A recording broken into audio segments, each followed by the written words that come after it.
3, well, instead of 4, we can start even 5 o'clock. No, I want you to continue in the government for another day at least. Another day you continue. Then all right, Mr. Suresh. Hey, please, no, I'm not going to continue. No, please, Mr. Ahmed, please. I would request all of you to shorten your speeches. Make it please. Let them speak, but we will have to get this passed now. Tomorrow? No, today. No, it can be done tomorrow. Well, 2 or 3 speakers. 2 or 3 speakers. We can have him tomorrow also in the government. We have no difficulty in doing that. And if he is there still tomorrow, heaven will not fall. And 6 more. Let us. No, he will not be. If we can finish, all right. But I propose that instead of carteling, because so many things have to be said, yes, I feel like speaking for quite a good deal of time. Despite all that has been said, without repeating, I will speak. His name is not there. And therefore, your name is there. I'll call you. Without repeating, I can speak. Therefore, I it must be taken up tomorrow. Let us see whether we can finish it. Yes. Thank you, sir. Sir, finally I've been allowed to speak, and I thank you for that. Because twice my name was announced and somebody else spoke in my place. I thank them for finishing the speech so I could start mine. Sir, any economic legislation, or for that matter any legislation, and particularly so a quasi-economic legislation like this, the merit of it should be considered in the broader perspective of the country's economy and social structure. Sir, this bill seeks to introduce certain changes in the insurance sector. So today, we have been witnessing a crying need for water, drinking water, roads, need for power, a general need to invest into infrastructure in the country. So the common minimum program of the government talks about $200 billion of investment that is needed in infrastructure. The Krishnamon Committee report talks about something like $165 billion. So the investment that is needed to go into infrastructure has necessarily to be a long-term maturity investment. The investment which will have a long gestation period will have to go into infrastructure. Sir, today our country is really facing this problem of how to find funds to fund these infrastructure needs of the government of the country. And there, the insurance sector can play a very important role in finding these savings. Sir, a country of size, as has been mentioned by my illustrious colleague, that we have a large population, but not so many insured in the country. So he has already given numbers of companies in some countries. I would just like to give some information on that. So India spends 0.56% of the GDP on insurance, the total amount of premiums put together. Whereas a country like Germany spends 4.07%. USA spends 5.18% of the amount on GDP. Small island Barbados spends 6.29% on that. And there are collection on that. And a country like Mexico is 4.85%. So the India has very less savings coming into the stream from insurance sector. At the same time, India needs large investment to go into infrastructure which could be provided by insurance. And in this light, I think this bill, this legislation which is going to introduce some changes into this sector are welcome. So as a member of the Standing Committee on Finance, we had considered this bill and also recommended this bill for consideration by the Parliament, and I recommended that it should be considered favorably. So there are, though I would like to generally welcome the bill, I would like to mention some of the things which are very important, which should, I feel, should have been considered as part of the legislation. Sir, number one, this bill is bringing about as a recommendation of R.N. Malhotra Committee report. So it is really the time we should know what is the total fate of the R.N. Malhotra Committee report. Whether the report has been accepted by the government, the report is rejected by the government, or what is the status of that report should something we should really know, because this is an offshoot of that report. Sir, one of the ideas of that recommendation of that report was an IRA should be established. And there is already a regulatory body, non-statutory, which is functioning in the country. So this is not something, a new development, that a new body is going to be created, because it is actually replacing a non-statutory body with a statutory body, probably which will protect interest of the insured in a better manner than the present one. Sir, one of the idea was that this body will be autonomous, we should be free of government controls, but the provisions contained in the bill makes it like a part of the government department and really does not give it a status of type of SEBI that is really contemplated in the objects of the bill. And I think there needs probably some changes, a fresh look at that, so that this bill becomes something, the act, when it will actually be passed by the parliament, to really take shape of and give the type of powers that are really contemplated by the objects of the bill.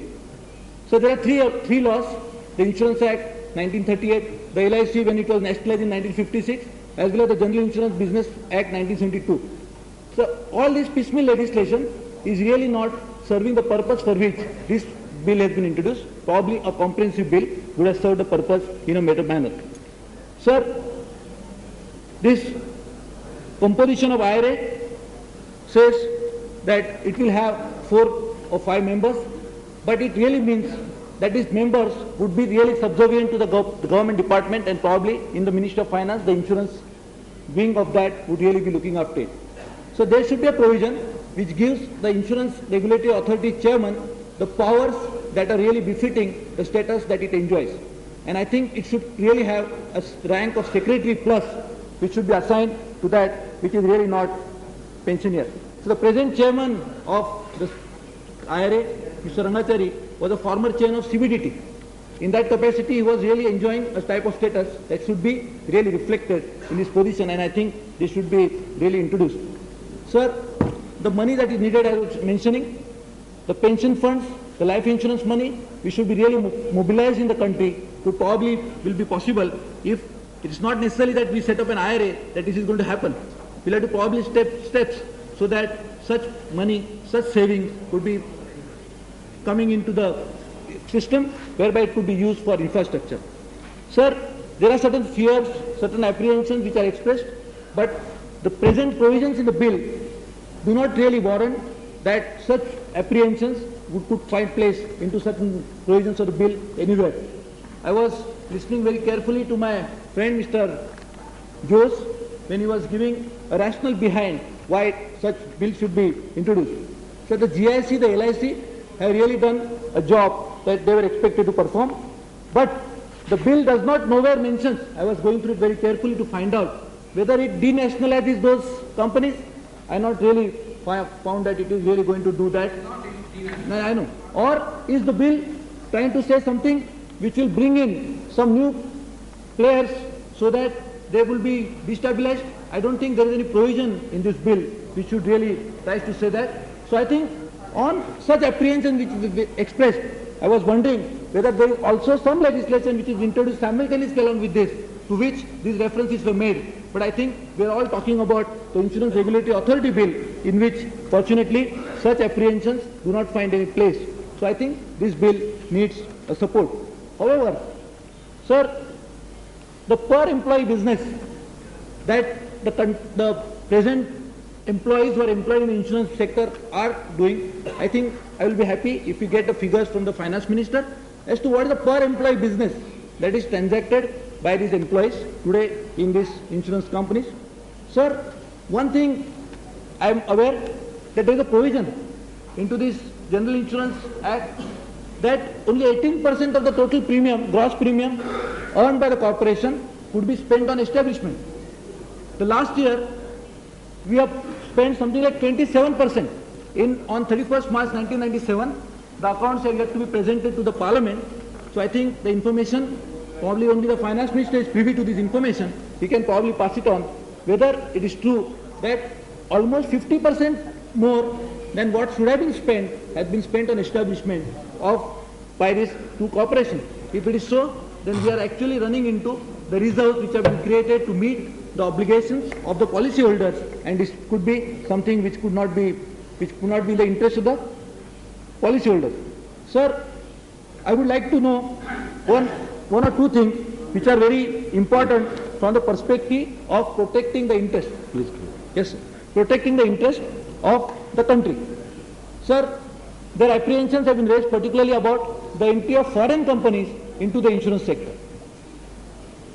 Sir, I am aware of the fact that the Indian companies it is presupposing that the Indian companies will not be competent enough to carry out the business that the insurance is going to be probably allowing them to participate. Of course, there is no specific provision on that count. I feel we must make sure that the foreign companies would not enter this sector to the detrimental of the interest of the Indian economy. And I don't think there is any need at this stage, particularly now, to really find out how this interest is going to be protected, and that is something which I would like the government to answer. Sir, one of the important point that, sir, social insurance, the rural insurance, there have not been any attempt made so far to reach out to that sector in which the rural population needs the cover because they are the most vulnerable. The insurance tries to provide a cover against risk to the most vulnerable section of society. So that section of society has really not been covered by the insurance industry in a big way. I would like to know, after the establishment of this IRA, how this segment of population is going to be properly covered by this, against the risk that they suffer the most, and also in that whether, if at all, there is any possibility of some more players to come into picture. Is the government thinking of even allowing the cooperatives to come into that so that they can also reach out to this section to which they are already serving? Sir, the present employees employed by the General Insurance Corporation as well as the LIC have been agitating against this move, probably of introducing a foreign or a private participation into the insurance sector. Sir, the views and their apprehensions need to be addressed correctly so that there is no room for them to feel that opening up of the sector is going to be detrimental to their interest as well. Please conclude. In fact, the only interest that we really should try to serve is the interest of the policyholders, which I think, as well as our society, which needs the infrastructure very badly, if this is served by the bill, I support it. Thank you, sir. Mr. Mukherjee.